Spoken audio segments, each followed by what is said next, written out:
70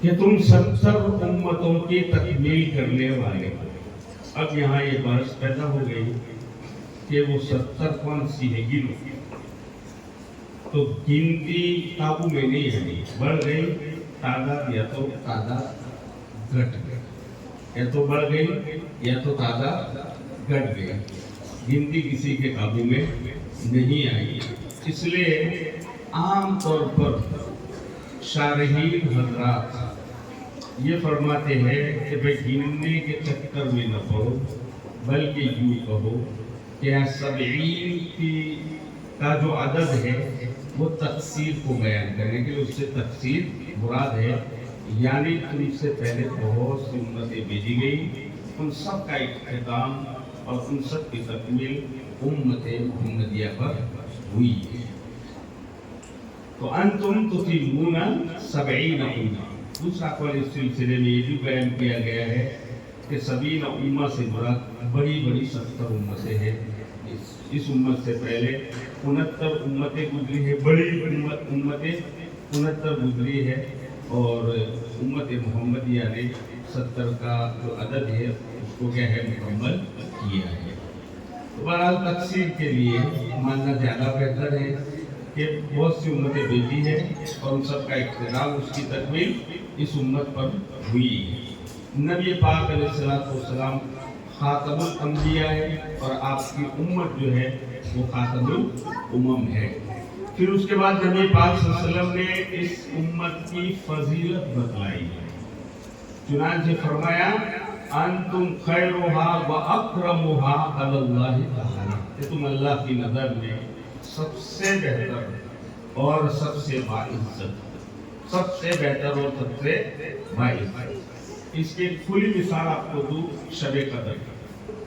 شب قدر کی ایک رات کی عبادت جو ہم کرتے ہیں، تو اس کا حساب لگایا جائے تو 83 سال کی عبادت کے برابر اجر و ثواب ملتا ہے۔ تو یہ اللہ تعالیٰ کا اس امت محمدیہ پر خصوصی فضل اور کرم ہے کہ پہلی امتوں کے لیے جو اجر و ثواب بڑی بڑی عمروں میں حاصل کرنا مشکل ہوتا تھا، مختصر اور چھوٹی عمر کے باوجود اللہ تعالیٰ نے اس امت کے لیے اس اجر و ثواب کا بلکہ اس سے زیادہ اجر و ثواب کے اسباب کے پیدا فرما دیے۔ اس کی کھلی مثال شب قدر۔ شب قدر کی ایک رات میں جو بندہ یا بندی عبادت کرتی ہے، اللہ تعالیٰ اس پر کتنا اجر و ثواب عطا فرماتے ہیں؟ 83 سال کی عبادت کا اجر و ثواب عطا۔ اب کوئی بندہ یا کوئی بندی وہ 10 سال شب قدر نصیب ہو جائے، 10 سال شب قدر میں کیا ہے عبادت کر لے، تو بتائے کتنا اجر و ثواب ہوگا؟ 830 سال عبادت کرنے کا اجر و ثواب۔ کسی کو 20 سال مل جائے شب قدر تو 1660 ہو جائے گا، اور کسی کو 30 سال مل جائے شب قدر میں عبادت کرنا تو 2490 سال عبادت ہے۔ یہ ایک رات کی فضیلت، ایک رات کی بات ہے۔ اور جو بندہ مستقل نمازوں کا پابند ہو، تلاوت قرآن کا پابند ہو، کار خیر کا پابند ہو، تو پتہ نہیں وہ کہاں پر سمجھتا۔ یہ اس امت کی رسول اللہ صلی اللہ علیہ وسلم نے فضیلت بیان کی، انتم خیرھا واکرمھا علی اللہ تعالی۔ یہ کتنی بڑی شرف اور فضیلت کی بات ہے۔ اللہ سبحانہ و تعالیٰ ہم سب کو اس نعمت کی قدردانی کی توفیق عطا فرمائے۔ اور اس کی قدردانی کب ہوگی؟ اس کی قدردانی تب ہوگی جب ہم اس کی اپنی ذمہ داری کو پورا کریں گے، بس خالی خوش ہوتے نہ رہے۔ اور وہ ذمہ داری اسی آیت میں اللہ تعالیٰ نے آگے بیان فرمائی ہے، تأمرون بالمعروف وتنہون عن المنکر وتؤمنون باللہ۔ اچھائیوں کو پھیلاؤ، برائیوں کو مٹاؤ، اور اللہ پر ایمان لاؤ۔ اگر ہم نے اپنی ذمہ داری کو پورا کیا، امر بالمعروف کرتے رہے، نہی عن المنکر کرتے رہے، اللہ کی ذات پر ایمان اور یقین رکھتے رہے، تو یہ ذمہ داری کو تب سمجھا جائے گا کہ